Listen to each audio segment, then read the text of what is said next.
Minimum कितनी investment चाहिए हमें अमेज़ॉन के ऊपर सेलिंग स्टार्ट करने के लिए, ठीक है, जिससे हम एक स्टार्टअप ले सकें और हमारे पैसे भी बनना शुरू हो जाएं।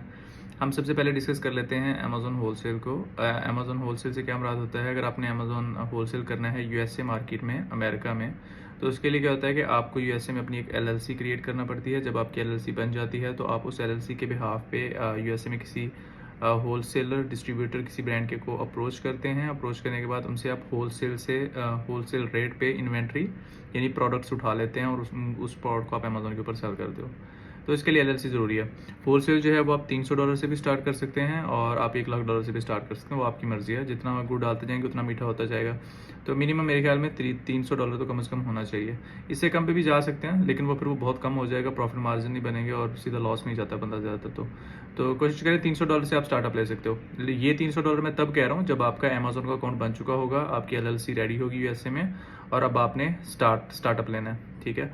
और जो अमेज़ॉन प्राइवेट लेबल है वो हर मार्केट में उसकी डिफरेंट इन्वेस्टमेंट है। अब फॉर एग्जांपल मैं बताता हूँ, अगर आप यूएसए मार्केट को कंसिडर करते हैं तो डिपेंड करता है कि जो प्रोडक्ट आप यूएसए मार्केट में सेल करना चाहते हैं। अब अक्सर लड़के मुझसे पूछते हैं कि यार हैदर भाई ये अमेज़ॉन में मिनिमम इन्वेस्टमेंट कितनी चाहिए, तो उनके लिए ये वीडियो बना रहा हूँ कि होलसेल के लिए डिफरेंट मॉड्यूल है। होलसेल में आप कम इन्वेंट्री उठाते हो, कम से स्टार्ट ले सकते हो, लेकिन जो प्राइवेट लेबल होता है उसमें आपने अकॉर्डिंग टू अपने कंपेटिटर्स चलना होता है। अगर आपकी प्रोडक्ट ऐसी है जिसकी सेलिंग प्राइस अमेज़ॉन के ऊपर $12 से $14 है, तो मतलब उसकी जो सोर्सिंग प्राइस होगी चाइना से वो $2 से $3 होगी और शिपिंग कॉस्ट मिला के वो $3 से $4 तक पहुंच जाएगी, बल्कि इससे भी कम ही होगी वो, ठीक है। तो फिर आप $4-5 हज़ार से भी स्टार्ट कर सकते हो। ये मैं उस केस में कह रहा हूँ जब प्रोडक्ट के स्टैट्स अच्छे हैं और आपको पता है कि कंपटीशन जो है इसमें बहुत ज़्यादा हाई नहीं है और प्रोडक्ट डिमांडिंग है।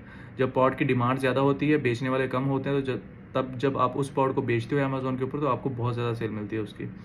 तो सबसे इंपॉर्टेंट पार्ट जो है अमेज़ॉन के ऊपर सेलिंग का वो प्रोडक्ट हंटिंग है। आपने एनालाइज करना होता है कि मार्केट के अंदर किस चीज़ की रिक्वायरमेंट है, कौन सी ऐसी प्रोडक्ट है जिसमें कंपटीशन जो है वो बहुत कम है और डिमांड बहुत ज़्यादा है, कस्टमर डिमांड बहुत ज़्यादा है। तो प्रोडक्ट हंट करने के बाद आप जो है वो अपना बजट डिसाइड करते हो बेसिकली। खैर अगर आपको पहले पता हो कि आपका बजट कितना है तो उसके अकॉर्डिंग आप अपना एक वीआ हायर कर लो, वो आपको प्रोडक्ट हंट कर देगा और प्रोडक्ट के स्टैट्स भी दे देगा। लेकिन एग्जैक्ट आपका कितना बजट लगेगा वो आपका तब डिसाइड होता है जब आप प्रोडक्ट हंट कर लेते हो। तो ये दो बेसिक मॉड्यूल हैं, होलसेल और प्राइवेट लेबल, जिनमें आपको इन्वेस्टमेंट चाहिए होती है। अच्छा, अगर आपके पास इन्वेस्टमेंट है ही नहीं तो उसके लिए मैंने बताया हुआ कि भाई अगर आपने, ज़रूरी नहीं है कि अमेज़ॉन के ऊपर सेल करने के लिए आपके पास इन्वेस्टमेंट होनी चाहिए।